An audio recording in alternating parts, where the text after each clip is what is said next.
नमस्कार दर्शकों, जैसा कि आप पहले से ही जानते हैं कि हम दुनिया भर में हो रहे महत्वपूर्ण मुद्दों पर गहन शोध करते हैं।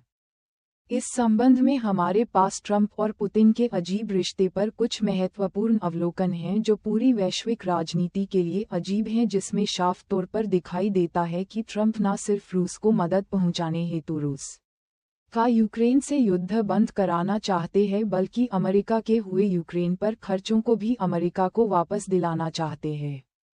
इसलिए हमारे विचारशील दर्शक, यह रिपोर्ट विश्व की एकमात्र ऐसी रिपोर्ट होने जा रही है जो कि सभी रणनीतिकार संबंधित पक्षों यानी राष्ट्रपति ट्रंप, पुतिन, ज़ेलेंस्की और यूरोपीय संघ के लिए यूक्रेन रूस युद्ध को समाप्त करने के लिए एक स्पष्ट योजना और अनुकूल शर्तें देगी। इसलिए दर्शकों, यह विश्व शांति बहाल करने के लिए सबसे महत्वपूर्ण रिपोर्ट होने जा रही है। इसलिए हम आपसे अनुरोध करते हैं कि इसे अंत तक धैर्यपूर्वक देखें। लेकिन दर्शकों, इससे पहले कि हम इस युद्ध को समाप्त करने के लिए हमारे समाधान पर चर्चा करें, हम आपसे पूछना चाहेंगे कि क्या आपने देखा है कि पिछले 10 दिनों में पूरी दुनिया की राजनीति पूरी तरह से 360 डिग्री घूम गई है। दुनिया के सबसे बड़े दुश्मन यानी अमेरिका और रूस इतने करीब आ गए हैं कि आज अमेरिका के राष्ट्रपति श्री डोनाल्ड ट्रंप यूक्रेन के राष्ट्रपति व्लादिमीर ज़ेलेंस्की की खुलेआम आलोचना करके उन्हें तानाशाह कहकर रूस का समर्थन कर रहे हैं। इतना ही नहीं, बल्कि ट्रंप ने ज़ेलेंस्की से रूस के खिलाफ युद्ध को तुरंत रोकने के लिए भी कहा है। साथ ही संयुक्त राष्ट्र सुरक्षा परिषद में रूस के पक्ष में मतदान हुआ। क्या आपको नहीं लगता कि अमेरिका का लगातार रूस का समर्थन करना एक अजीबोगरीब हरकत है? आपकी जानकारी के लिए बता दें कि इतना ही नहीं, अमेरिका ने यूक्रेन को हथियार भी देना बंद कर दिया है। वैसे भी रूसी राष्ट्रपति पुतिन के लिए अमेरिका का ये सारा प्यार राष्ट्रपति ट्रंप के नए शासन के कारण ही सामने आया है। दूसरी ओर, जब यूरोपीय संघ रूस की बढ़ती आक्रामकता से भयभीत है, वहीं दूसरी ओर अमेरिका रूस का समर्थन कर रहा है और अमेरिकी राष्ट्रपति ट्रंप यूक्रेन से $560 बिलियन की महंगी धातुओं की मांग कर रहे हैं, जबकि युद्ध के दौरान यूक्रेन को दिए गए हथियारों की कीमत यूक्रेन ने ही चुकाई थी। अब हम उन समाधानों पर आते हैं जो 3 साल से चल रहे रूस यूक्रेन युद्ध को खत्म करने के लिए सभी पक्षों को संतुष्ट कर सकते हैं। सबसे पहले, राष्ट्रपति ट्रंप जो यूक्रेन से $560 बिलियन की कीमती धातुओं की मांग कर रहे हैं, उन्हें ये समझना चाहिए कि यूक्रेन के जिस हिस्से पर रूस ने कब्जा कर रखा है, वहां सबसे ज्यादा कीमती धातुओं का भंडार है, जिसकी मांग ट्रंप यूक्रेन से कर रहे हैं। इसलिए ट्रंप को अपनी $560 बिलियन की कुल मांग को घटाकर $450 बिलियन कर देना चाहिए, जिसमें से उन्हें यूक्रेन से $250 बिलियन की कीमती पृथ्वी धातुएं और रूस से $200 बिलियन की अन्य कीमती पृथ्वी धातुएं रूस के कब्जे वाले यूक्रेन क्षेत्र से निकालने के लिए मांगनी चाहिए। दूसरा, ये कि यूरोपीय संघ को रूस से लिखित समझौता प्राप्त करना चाहिए कि रूस भविष्य में यूक्रेन में किसी और क्षेत्र में आक्रमण नहीं करेगा।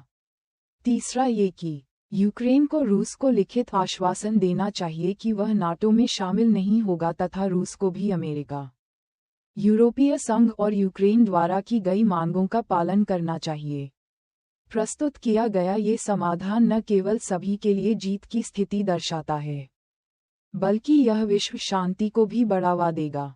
जैसा कि आपने देखा है कि यूक्रेन और रूस के बीच चल रहा संघर्ष एक लंबे समय से चला आ रहा मुद्दा है, जिसने न केवल पूर्वी यूरोप में बल्कि पूरे विश्व में तनाव पैदा किया है। वर्षों से इस क्षेत्र में चल रही हिंसा और रक्तपात ने कई लोगों को ये सोचने पर मजबूर कर दिया है कि इस युद्ध को समाप्त करने के लिए क्या कदम उठाए जा सकते हैं। अतीत में भी अमेरिका और यूरोप ने विश्व शांति के लिए यूक्रेन रूस युद्ध को समाप्त करने के लिए सहयोग किया है। जैसा कि हम सभी जानते हैं कि सबसे पहले और सबसे महत्वपूर्ण ये समझना आवश्यक है कि यूक्रेन और रूस के बीच संघर्ष केवल एक क्षेत्रीय मुद्दा नहीं है। इस युद्ध के नतीजों के दूरगामी परिणाम हैं जो वैश्विक समुदाय को प्रभावित करते हैं। निरंतर छद्म युद्ध, क्रीमिया पर कब्जा और अन्य देशों की भागीदारी ने स्थिति को बढ़ा दिया है, जिससे यह अंतर्राष्ट्रीय चिंता का विषय बन गया है। इसलिए संयुक्त राज्य अमेरिका और यूरोप के लिए एक सक्रिय रुख अपनाना और इस युद्ध को समाप्त करने के लिए समाधान खोजने की दिशा में काम करना महत्वपूर्ण है। इस संघर्ष के जारी रहने का एक प्राथमिक कारण विरोधी पक्षों के बीच प्रभावी संचार और संवाद की कमी है। वैश्विक क्षेत्र में प्रमुख खिलाड़ी होने के नाते संयुक्त राज्य अमेरिका और यूरोप के पास यूक्रेन और रूस के बीच उत्पादक वार्ता को सुविधाजनक बनाने के लिए कूटनीतिक शक्ति और संसाधन हैं। कठोर कूटनीतिक प्रयासों में संलग्न होकर और मध्यस्थ की भूमिका निभाकर संयुक्त राज्य अमेरिका और यूरोप एक ऐसा वातावरण बना सकते हैं जो संघर्ष समाधान के लिए अनुकूल है। हालांकि ये प्रतिबंध इतने मजबूत नहीं रहे कि रूस को अपना रुख बदलने और यूक्रेन से हटने के लिए मजबूर किया जा सके। फिर से अमेरिका और यूरोप एक साथ आए और रूस पर अधिक महत्वपूर्ण और प्रभावी प्रतिबंध लगाने के लिए अपनी रणनीतियों का पुनर्मूल्यांकन किया। इस कदम ने भी रूस पर कोई दबाव नहीं डाला है और न ही ये दुनिया को दिखाता है कि इस युद्ध को समाप्त करने के अपने प्रयासों में अमेरिका और यूरोप एकजुट हैं। कूटनीतिक प्रयासों और आर्थिक प्रतिबंधों के अलावा अमेरिका और यूरोप ने यूक्रेन को पर्याप्त समर्थन भी दिया। देश रूसी के खिलाफ खुद का बचाव करने के लिए संघर्ष कर रहा था, रूस के खिलाफ सैन्य सहायता, प्रशिक्षण और उपकरण प्रदान करके। अमेरिका और यूरोप ने देश को अपनी संप्रभुता की रक्षा करने और रूस के खिलाफ अपनी जमीन पर खड़े होने के लिए सशक्त बनाया। ये समर्थन कुछ हद तक यूक्रेन की स्थिति को मजबूत करता है, लेकिन रूस को एक मजबूत संदेश भी देता है कि दुनिया उसके आक्रमण के खिलाफ एकजुट है। इतना ही नहीं बल्कि अमेरिका और यूरोप भी रूस को उसके कार्यों के लिए जवाबदेह ठहराते हैं। क्रीमिया पर कब्जा और संघर्ष में उसकी भागीदारी अंतर्राष्ट्रीय कानूनों और मानदंडों के खिलाफ है। रूस के कार्यों की निंदा करके और परिणाम थोपकर अमेरिका और यूरोप ने एक मजबूत संदेश भी दिया कि दुनिया अंतर्राष्ट्रीय कानून के ऐसे उल्लंघन को बर्दाश्त नहीं करेगी। लेकिन इस कदम ने रूस पर कोई दबाव नहीं डाला और न ही यह भविष्य में किसी भी आक्रामक कार्रवाई के लिए निवारक के रूप में काम आया।